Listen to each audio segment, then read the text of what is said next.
این ماشین رو آخرش هم چند برمی‌داری؟ چند گفتی؟ 450. 450. این داداش ماشین لاستیک که نداره. بابا لاستیکش نوه، همین دیروز انداختم. نه من دارم میبینم نداره.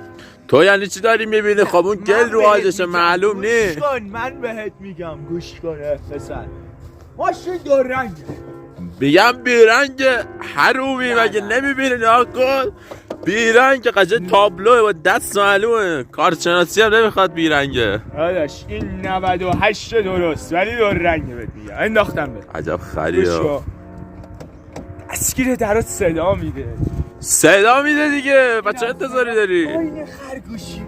آخه 400 مگه پرشی کارخونه گذاشته روش من احمق. کارخونه قیمت بهت میگم همین خوبا. ببین تازه سودم میکنی باش میتونی آخرشم 5 میلیون. بایستا اینجا بیا پیرم و کار تو دهنت. بایستا کس